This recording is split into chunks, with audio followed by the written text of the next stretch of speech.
Hello, I'm back! After 7 weeks away, I have finally returned. The dynamic do-over is back and better than ever. But before we begin this review, I just want to say I'm sorry I've been away for the last 7 weeks. I've gotten this new job and I had to be away from my home for that job. And there was no Wi-Fi there, so I couldn't record any videos. So I'm sorry about this, but I'm back and the review shall restart today. Alright, so I'm about to review Terminator Genisys. Well, before I begin this movie, let's do a quick summary of the movie. 2029. The machine war has ended. The resistance have won. But in a final act of desperation, the Skynet has sent a Terminator back to 1984. Yeah, back to the early 80s. And so John Connor sent his second command back to the 80s to save his mother, Sarah Connor. But when John Connor arrives, the timeline has changed. There are more Terminators in the 80s than there should be. Sarah Connor was raised by a T-800, and that now they have a better opportunity to stop Skynet ever before it was ever created. So, before I start talking about the plot, I just want to say it's an okay movie. Not like it's better than Salvation, but it's not as good as Rise of the Machines. And that's saying something. Those two movies were the weakest. So this movie is the second weakest in the franchise. But I do like the Terminator franchise. I have all the Terminator movies, including Judgment Day. I got that now. And I didn't like most of the actors. I thought Arnold was the best. But let's begin this review now. Okay, so the movie picks up in 2029, and the Resistance on a verge of winning. They attack one of Skynet's prison camps, which holds the time machine that would be used to send the Terminator back to the 80s. And so John Connor and his second in command, Kaya Reese, takes over the complex and has defeated Skynet. Skynet is now destroyed. And during this opener, we also learned that this movie the beginning takes place in the 1997 timeline, not the 2004 timeline. So this is set in like the timeline of the first two movies before the timeline was changed. So this isn't a continuation of Salvation, thank God. So I actually like this. This is actually the future you picture from the first Terminator movie that Kaya Reese is talking about. It's not like that blue sky from Salvation. It's black. It's a black sky. There's nothing, no stars. You can't even see past like those clouds. I think that's clouds, of course. And you can see like many people are scared. People are scared of this timeline. The human race is being gathered up and exterminated by the machines. Like you see those giant robots just blowing up the resistance cars. Like they are like from that image, yeah, you can picture the resistance losing, but they succeed in taking down Skynet because John Connor sends another team to the central base of Skynet, which terminates Skynet once and for all. But before that happens, Skynet sends a T-800 back to the 80s. And now it's up to John Connor to decide what to do next. Now we all know John Connor knows that Kaya Reese is his dad from the previous movies. And we all know from Terminator that Kaya Reese is in love with Sarah Connor. So he decides to send back Kaya Reese back to the 80s, so he can be born, basically. But before I go any further, I just want to say something about one of the actors in this movie, and that is Matt Smith. Most of you would know him from Doctor Who. He played the 11th Doctor, and he was in this movie.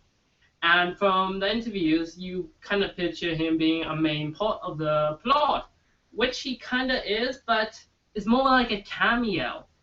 Like, Matt Smith plays the T-5000 slash Skynet. Yes, Skynet has a body in the future. The T-5000 is a central Terminator. It's what happens when Skynet is in danger. It downloads into this Terminator. And that's basically Matt Smith's role. He's what is supposed to be one of the main bad guys of the movie. And he will probably be more developed throughout the next to the movies, if there are any two movies. So after Kyrie's is being sent back in time, he attacks the what is the resistance at the time machine. He kills them all and turns John Connor into a Terminator. But we don't find out this until later on the movie. But for those who have seen the trailer, you will know John Connor was the main bad guy of the film. He became the T-3000. Like, the reason for this was that the T-5000 implanted these nano bots, which rewrites his biology, turning him into organic matter, a T-3000. But it will be explained more down the movie. So, Kyrie's is sent back in time, and you kind of get you see them recreating some scenes from the movie, like how the T-800 appear, like how he lands, how he looks out to Los Angeles, and how he meets those thugs. But the main difference is you see Arnold, who's known as the Guardian. Like, Arnold Schwarzenegger is the best part of this movie, hands down. He's the best actor this movie has. Like, most of the scenes I like came from Arnold. That's how good he is in this movie. Like, how he fights the T-800 and how those two batter, like, it's a brute strength to see who wins. But thanks to Sarah Connor, who is working with Arnold Schwarzenegger, who's known as the Guardian, takes down the T-800, and they bag it and put it into the van. During this time, Kyrie steals some clothes and gets attacked by a T-1000. And to me, I'm like, why do you need a T-1000? What's the purpose? Is this movie just for... Oh, let's throw in a lot of things people like from the previous films, like the T-1000, Arnold Schwarzenegger. Oh, I say we just reboot the franchise and put in everything we have that people like. I bet the writers were thinking about that when they were writing this movie. So after he's chased throughout an apartment store, Sarah Connor arrives and saves Kyrie's. Like, they get away from the T-1000. Now, before I begin, the actors who play Kyrie's and Sarah Connor, I don't like them. Like, the actor who plays Sarah Connor is okay, but the person who plays Kyrie's, some people will remember him from the fifth Die Hard movie, I really think, like, there's hardly no emotion. Like, scenes where he's supposed to, when he's telling Sarah Connor about his past and what John Connor's like, you don't get, like, this is a happy time. He's just like, well, there was this one time. Like, it's just like an actor reading off the script. That's what it felt like to me. Why Sarah Connor was a bit of an improvement, but I still didn't like that character that much. I didn't really care for these two characters. Like, there's no connection between those two. And you know there's supposed to be a romance between these two characters, but I don't feel that at all. But hey, that's just me. Maybe some people actually did like this, like these two actors.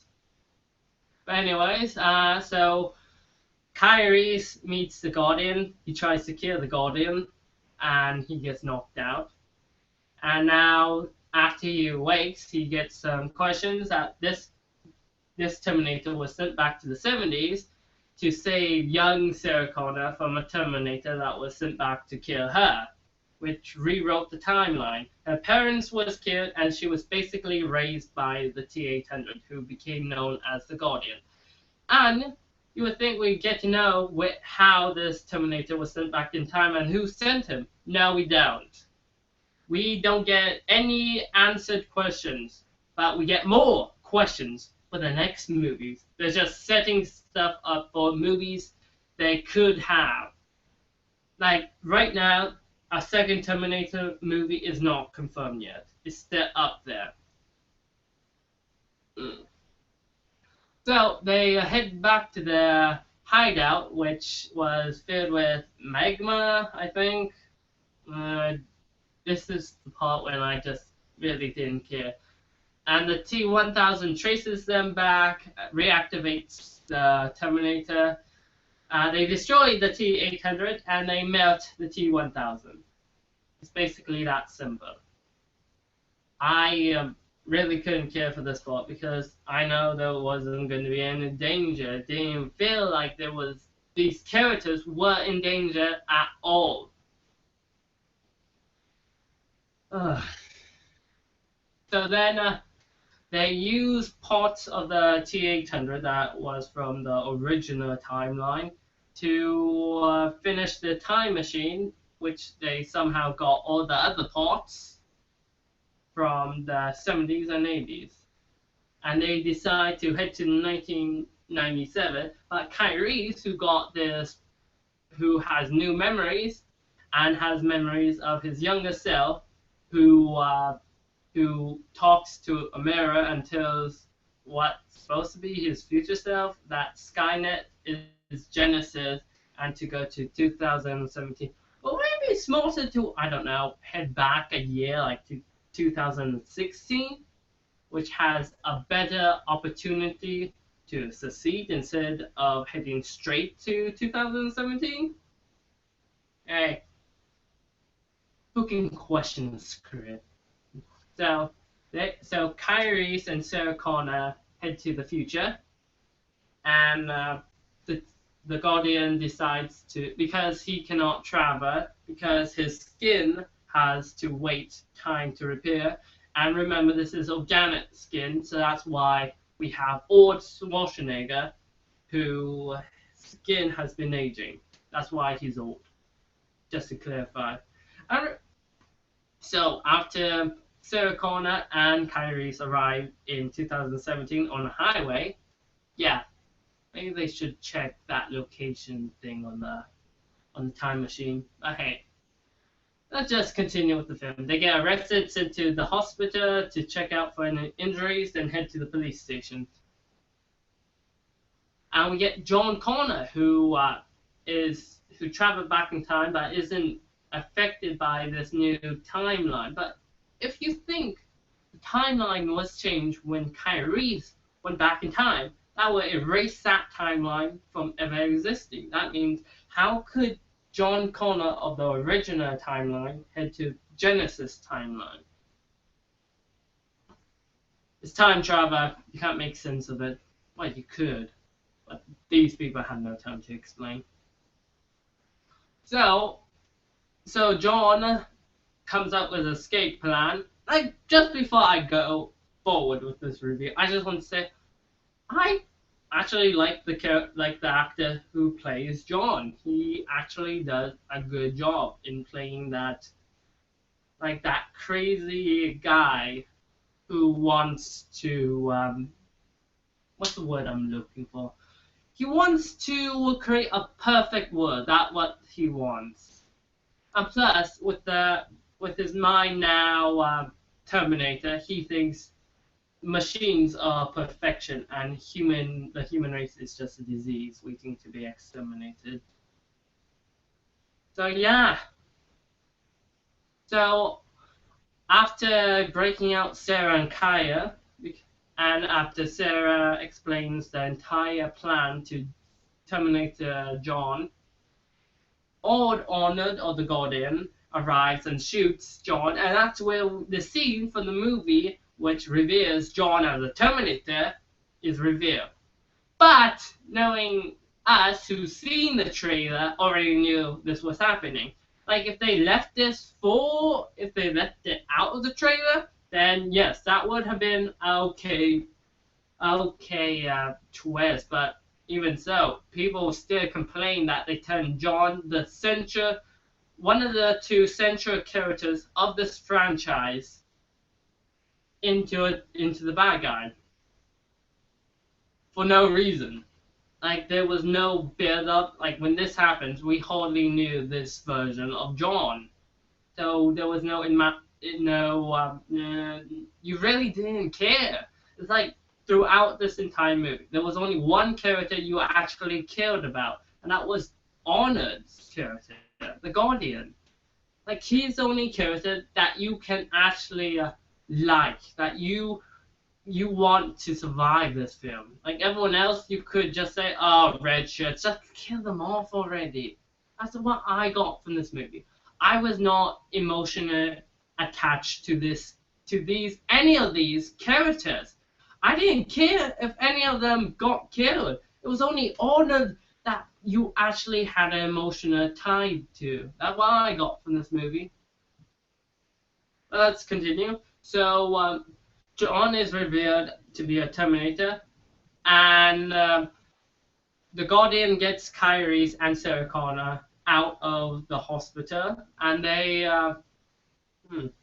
head to the Terminator's secret base, which is actually I can't remember where it is. Somewhere. It's somewhere in the world.